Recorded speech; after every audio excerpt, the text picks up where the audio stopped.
I used to think my twin sister, Emily, and I had the kind of bond that only twins could understand.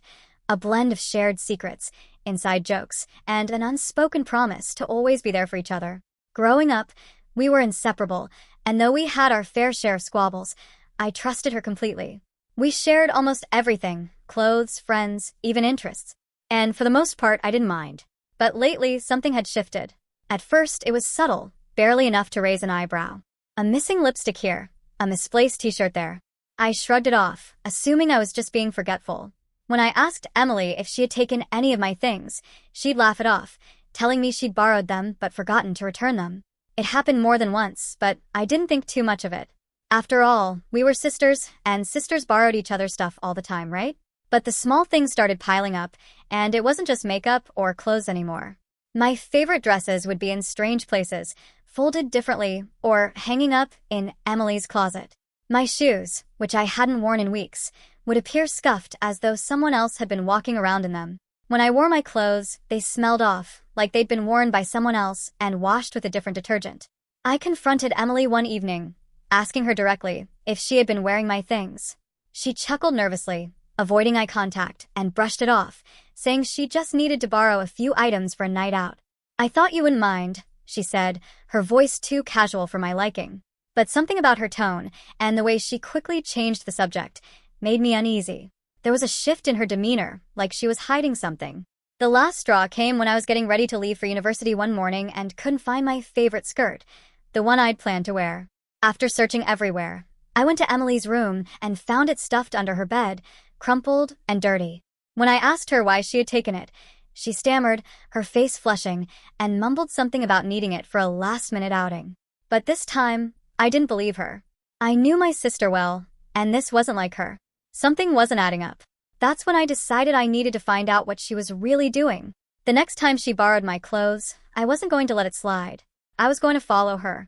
After finding my favorite skirt crumpled under Emily's bed and witnessing her panicked reaction, I knew something was seriously wrong. It wasn't like her to be this defensive, and the more I thought about it, the more I realized this wasn't just about borrowing clothes. There was something she wasn't telling me, and I needed to figure out what it was. My mind raced with all sorts of possibilities, each one worse than the last. I couldn't ignore the gnawing feeling in my gut that something was happening right under my nose. The next week, I started paying closer attention to Emily. She had always been social, but now, she was leaving the house more frequently, often in my clothes. I noticed her sneaking out at odd times, sometimes in the evening, other times in the middle of the day. When I asked her where she was going, she would give me vague answers, changing the subject or brushing me off. I wanted to believe that maybe she was just going through a phase, but it didn't sit right with me. And why was she so obsessed with wearing my things lately? The more I thought about it, the stranger it all seemed. One day, I casually mentioned to Emily that I had a big university project to work on over the weekend and would be staying at a friend's house. As soon as I said it, I noticed something odd. Her face lit up in a way that immediately made me suspicious. She wasn't just happy that I would be out of the house. She looked almost excited. That reaction confirmed that I was right to be suspicious. She was up to something, and whatever it was, it involved me. So I decided to test her. On the night I was supposed to be at my friend's house, I left the house as planned, but I didn't go far. Instead, I circled back and hid near the house, keeping an eye on the front door. Hours passed and nothing happened.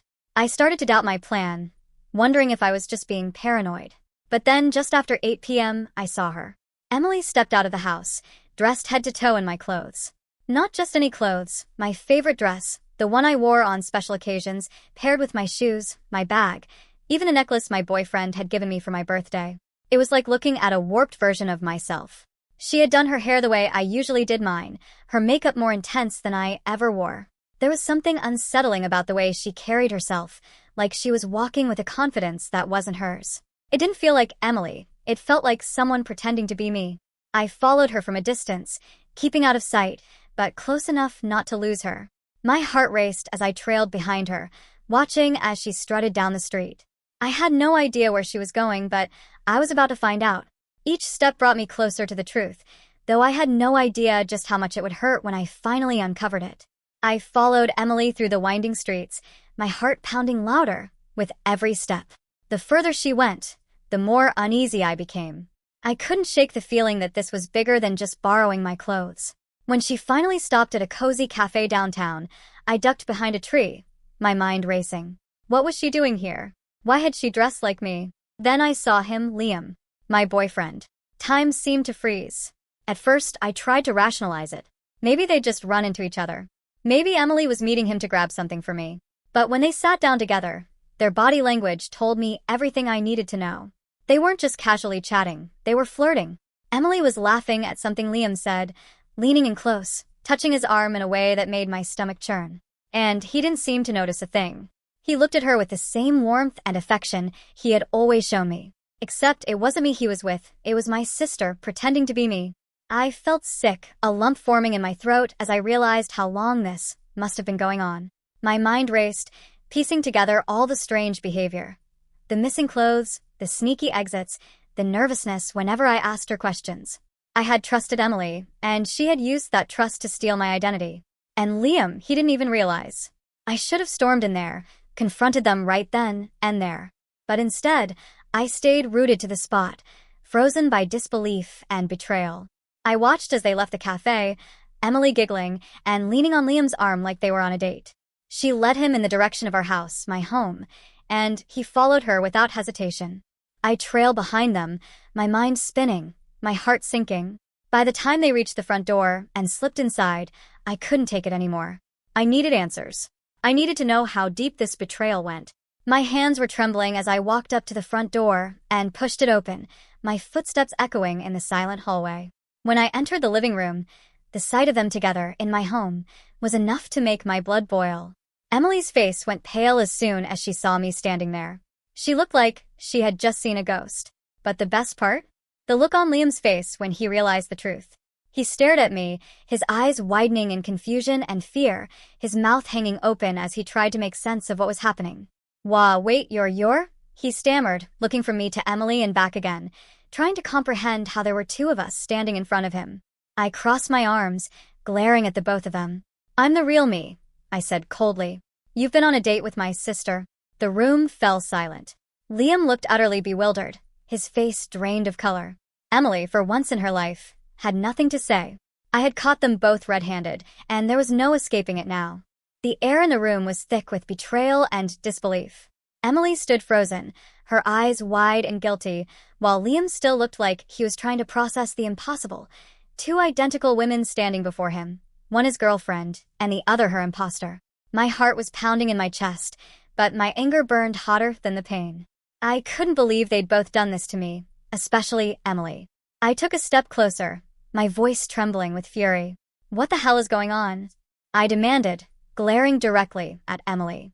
She had been my twin, my best friend, and my confidant. But now, seeing her standing there in my clothes with my boyfriend pretending to be me, I didn't even recognize her anymore. Emily flinched, her face crumpling as she tried to find the words. It's not what it looks like, she began, but I wasn't about to let her twist the situation. Not what it looks like. I spat. You're wearing my clothes, pretending to be me, and going on a date with my boyfriend. How is that not what it looks like? My voice cracked under the weight of my anger and hurt, but I didn't care. I needed answers, and I needed them now.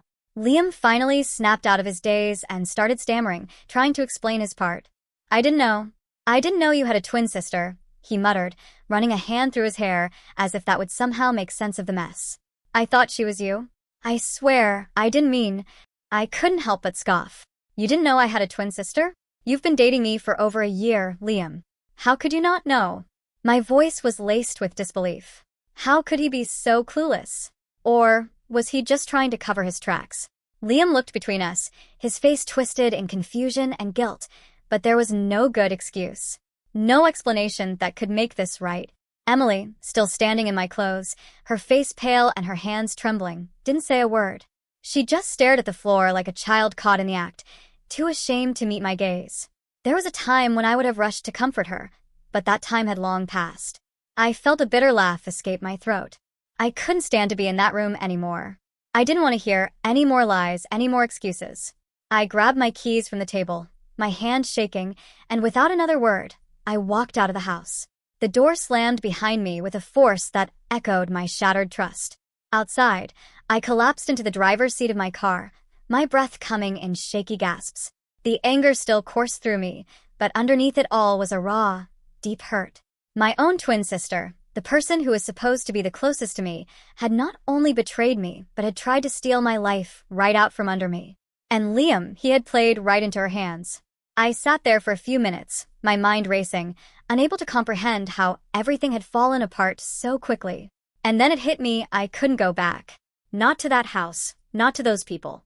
I needed to distance myself, to protect myself from whatever game they were playing. And that meant cutting ties with both of them.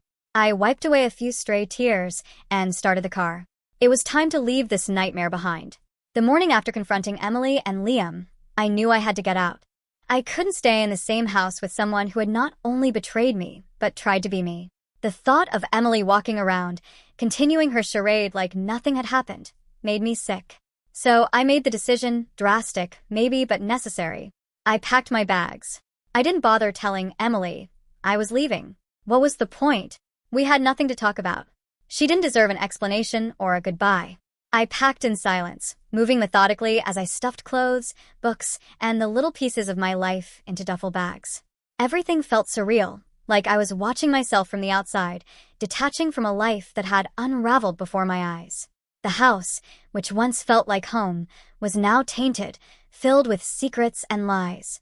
Finding an apartment near campus had been impulsive, but surprisingly easy. A small studio, nothing special, but it was mine. As I looked around the bare walls and the tiny space that I now called home, I felt an odd sense of relief. This was my fresh start. No twin, no Liam, no more feeling like my life was my own. The first few nights were hard. I didn't sleep much, tossing and turning, replaying the events over and over in my mind. I kept thinking of the moment I saw them together, the look on Liam's face when he realized I wasn't the girl he thought he'd been seeing. I couldn't get the image out of my head. Emily in my clothes, acting like she could just slip into my life. How long had this been going on? Had there been other times, other days, when she'd pretended to be me? They both tried to reach out, of course. My phone buzzed with missed calls and texts from Liam, all filled with apologies and explanations that I didn't care to read. Emily sent messages too, though hers were more frantic. Pleas for forgiveness, attempts to justify what she'd done. But I wasn't ready to forgive either of them. I wasn't sure if I ever would be. Living alone at first was strange. I had never been without Emily. We'd always been a pair, growing up as the twins, sharing everything, rooms, secrets, friends. Now I was just me. No one to turn to, no one to rely on. But as the days passed, I began to find a certain peace in it. The silence was comforting. I could hear my own thoughts again, and for the first time in a long time, I started to figure out what I wanted, who I was without being tied to anyone else. I focused on school, throwing myself into my studies to keep from dwelling on the pain. I met up with friends, trying to regain some sense of normalcy, though it was hard not to think about how everything had changed. Some nights, when the loneliness crept in, I'd catch myself wondering if things could have been different.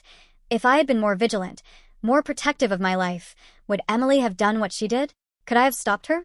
But then I'd remember the way she looked at me, the guilt in her eyes when I caught them. And I'd remind myself that this wasn't my fault. She had made her choices. So had Liam. And now I was making mine. As the weeks went on, I found my footing. The small apartment began to feel more like home.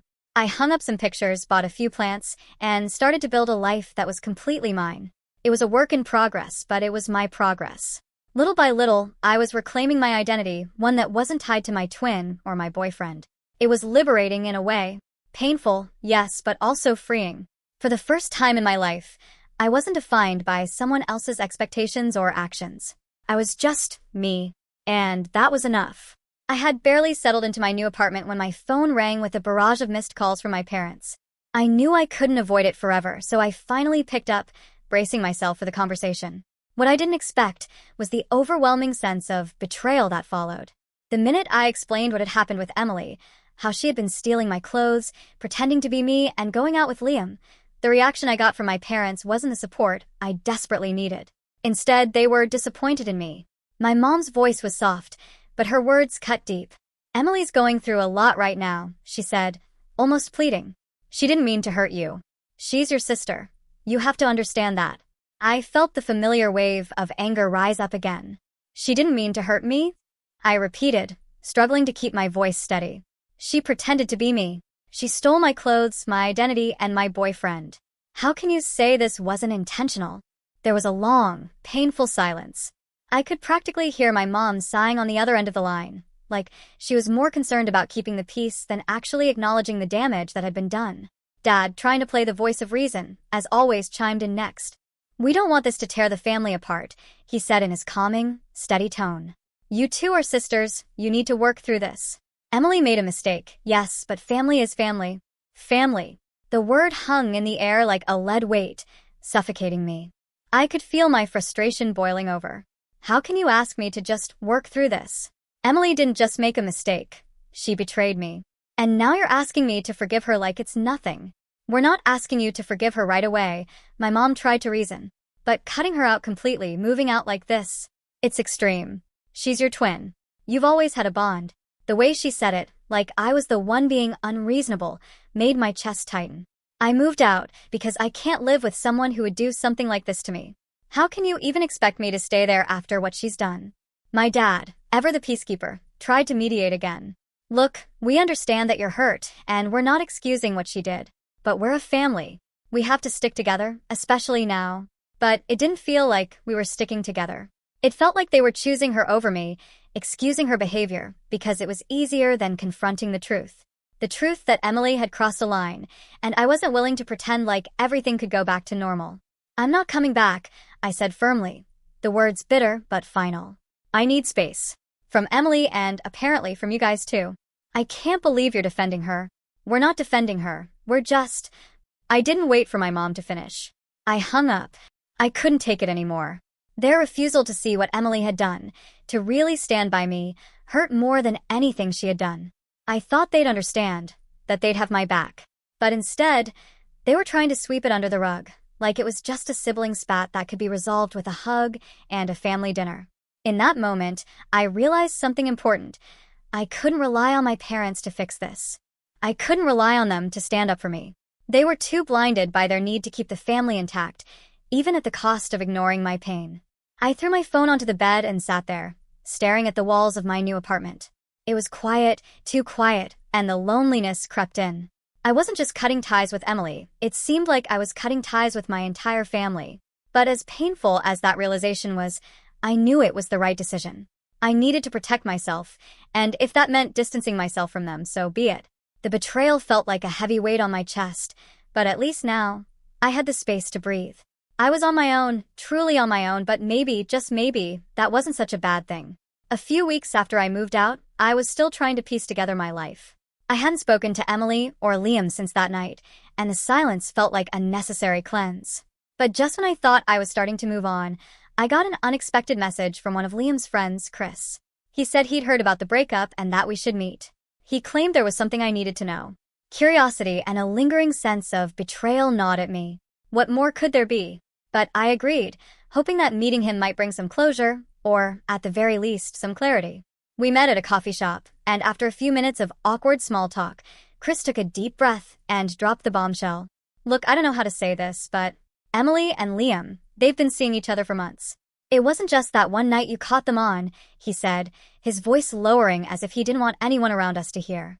For a moment, I couldn't process the words. What do you mean, months? I asked, my heart pounding. The truth felt too twisted to grasp. Chris leaned in, his face filled with guilt. I'm sorry, but they've been meeting up for a while. She's been pretending to be you. Liam didn't know it was her, not at first, but once he figured it out, I think he just went along with it. He didn't tell you because he's a coward, I interrupted, my voice colder than I'd ever heard it. The room started spinning as Chris's words sank in. This wasn't just some fluke where Emily had stolen my clothes and gone on a date with Liam to test the waters. This had been happening for months, behind my back, right under my nose. Emily hadn't just taken my things. She'd taken me. My life, my identity, my relationship. And Liam? He had let it happen. Chris shifted uncomfortably, clearly regretting his decision to tell me, but knowing it had to be done. I thought you deserved to know, he said quietly. Liam's not exactly innocent in this, but your sister really played him. It's messed up. I stared into my coffee, the anger boiling inside me. How could my own sister do this to me? It was beyond betrayal. Emily had always been competitive, but this was sick. She hadn't just wanted to one-up me. She had wanted to be me. Chris hesitated before speaking again. I don't know if this helps, But Liam's a mess. He didn't know how to deal with it. I think he's scared of what you'll do if you find out.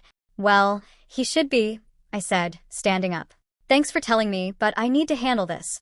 Chris nodded, knowing there was nothing else to say. I left the coffee shop with a head full of rage and a heart full of disgust. Everything I had thought was bad had just gotten so much worse. My own sister had orchestrated an elaborate deception, and Liam had played right along with it. It wasn't just my trust they had shattered. It was my sense of reality. As I walked home, my mind raced. What was I supposed to do now? Confront them? Expose Emily to our parents, or even more publicly? A part of me wanted to see her suffer the way I had, but another part of me just wanted to shut the door on both of them and move forward with my life. But I knew one thing for certain. This wasn't over. Not yet. Armed with the truth, I couldn't wait any longer. I needed to face Emily and make her answer for everything. It wasn't just about the stolen clothes or Liam's betrayal anymore.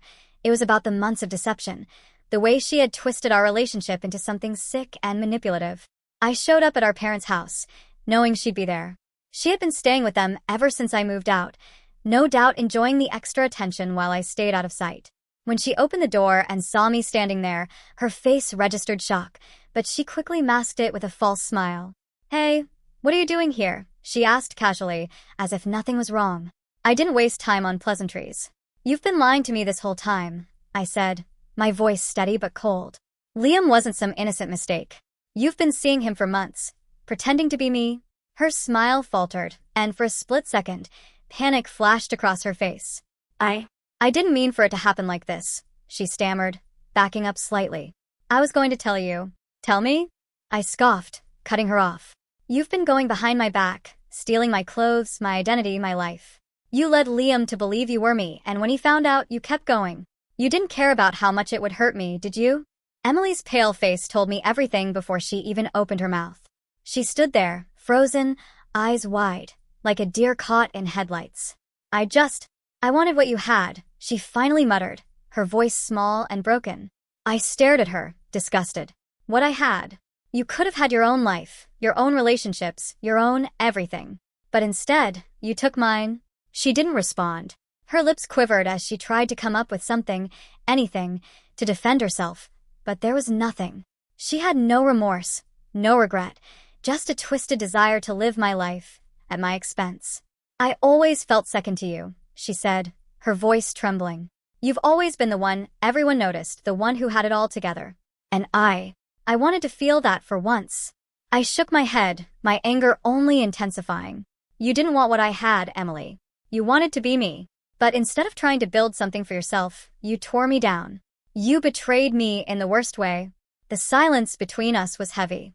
Emily looked down, avoiding my gaze, but I didn't let up. "You ruined everything," I continued, my voice rising. "I've cut off Liam, and now I'm cutting you off too.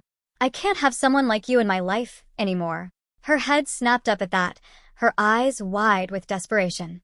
"No, wait, you don't mean that," she said, stepping forward. "I'm your sister. We can fix this. I can change." But it was too late. I had seen who she truly was. I had witnessed the depths of her betrayal, and there was no coming back from that. "I don't know who you are anymore, Emily," I said, my voice calm but final. "But I do know that I'm done with you." Her face crumpled in shock, but I turned and walked out before she could say another word. As I left, I realized that I didn't feel the sadness I thought I would. Instead, I felt a sense of relief. A weight had been lifted off my shoulders. For the first time in months, I felt free. Emily was no longer a part of my life, and I could finally start moving forward, away from the toxic web of lies she had spun. It wouldn't be easy, but at least I could now reclaim the life that had been stolen from me. That confrontation with Emily was the last time I ever spoke to her. When I told her I never wanted to see her again, I meant it. Cutting ties with her, and with Liam, was the hardest decision I've ever made, but it was the only way I could start rebuilding my life without their toxic presence. In the days that followed, I blocked her number, erased every trace of Liam from my life, and deleted the photos and memories that tied me to both of them. The house felt emptier without Emily's presence, but it also felt like I could finally breathe again. For the first time in a long time, I didn't feel like I had to keep looking over my shoulder. Still, it wasn't easy. There were days when I missed the closeness I once had with Emily. Growing up, She had been my confidant, my other half. We shared everything: secrets, dreams, fears. Losing that connection felt like losing a part of myself. Sometimes, I'd catch myself thinking about her, wondering if she regretted what she had done, if she missed me too. But then I'd remember the betrayal, the lies, the lengths she went to, and I'd feel a wave of anger all over again. Emily hadn't just borrowed my things or played a small prank. She had stolen my identity, my life, and tried to ruin it for her own selfish desires. She crossed a line that couldn't be uncrossed. I had spent too long letting her get away with it, and now that I had cut her out, I wasn't going back. As time went on, the ache of losing both my sister and Liam began to fade. I found solace in my own independence, reconnecting with friends who had always been there for me, but whom I had pushed away while caught in the drama. Slowly, I was learning to trust again, but this time I was careful about who I let into my life. It was liberating to realize that I didn't need their approval to move on. I didn't need Emily's apology or Liam's excuses to heal. I just needed to focus on myself, on the future I wanted to build, free from their manipulation. One day, months after that final confrontation, I ran into someone who had known both Emily and me from our school days. They asked about her, about what had happened between us, and for the first time, I didn't feel the familiar stab of pain or betrayal. Instead, I felt a sense of clarity, of closure. "We don't talk anymore," I told them, without feeling the need to explain further. Letting go wasn't just about cutting ties. It was about freeing myself from the guilt, the anger, and the weight of their betrayal. It was about reclaiming my life, on my own terms, and knowing that I deserved better than the lies and deceit they had offered me. I still didn't know what the future held, but I knew one thing for sure: I would never let anyone make me feel small or invisible again. This was my life, and I was finally ready to live it on my own. It's been a year since I made the decision to cut ties with Emily and Liam, and looking back now, I see it was the best thing I could have done. My life has completely turned around in ways I never imagined. I no longer feel like I'm trapped in the shadow of my twin or manipulated by someone I once thought I loved. Instead, I've found peace in my independence, and for the first time in a long time, I feel like I'm truly living life on my own terms. In that year, I've made new friends, ones who are genuine and supportive. I threw myself into my studies, rediscovering the passion I'd once had but had lost along the way in the chaos of the past year. I've excelled academically, something that was hard to focus on when my life was wrapped up in drama and betrayal. It's amazing how much progress you can make when you're no longer weighed down by toxic relationships. And, to my surprise, I've even started dating again. His name is Lucas, and from the start, things have felt different. He respects me for who I am. No games, no manipulation, just honesty and understanding. After everything I went through, I was hesitant to trust anyone again, but Lucas has been patient. He encourages me to be myself, and he never tries to change or control me. With him, I've learned what a healthy relationship looks like, one built on mutual respect and trust. It's a relief to finally know what it feels like to be with someone who sees me as an equal, not just a reflection of someone else. As for Emily and Liam, I know they're still together, or at least they were the last time I heard anything. A mutual friend mentioned seeing them at some event, looking happy, but I didn't feel the sting of jealousy or betrayal anymore. They're not my concern. I've moved past the need to keep track of their lives because their choices are no longer part of mine. I've thought a lot about the relationship I had with Emily and what it meant. Growing up as twins, I always felt like we were supposed to be each other's closest confidants, but now I see that even family can let you down. The bond we had was built on a fragile foundation of competition and comparison, and once that cracked, there was nothing left to salvage. I've accepted that she and I are different people now, with separate lives. I'm okay with that. Sometimes, letting go is the only way to heal, even if it means losing someone you thought you'd always be close to. Through all of this, I've learned some hard lessons about trust, loyalty, and self-worth. I've learned to trust my gut, to recognize red flags when they appear, and most importantly, to stand up for what I deserve. I no longer feel guilty for walking away from people who don't have my best interests at heart. It's a lesson that took me far too long to learn, but now that I have, I'll never forget it. This past year has been a journey of healing and self-discovery. I'm stronger now, more confident in who I am and what I want out of life. I've learned to value my own happiness and to prioritize my own well-being, even if that means distancing myself from people who once played a significant role in my life. And while there are still moments when I wonder how things could have been different, I know that cutting ties with Emily and Liam allowed me to grow in ways I couldn't have otherwise. As I look ahead, I'm excited about the future. For the first time in a long time, I feel like I'm in control of my own life, making decisions based on what's best for me, not anyone else. This is my story now, not one defined by betrayal or deceit, but by resilience and strength. A new chapter has begun, and I'm ready to live it fully, unapologetically, and on my own terms.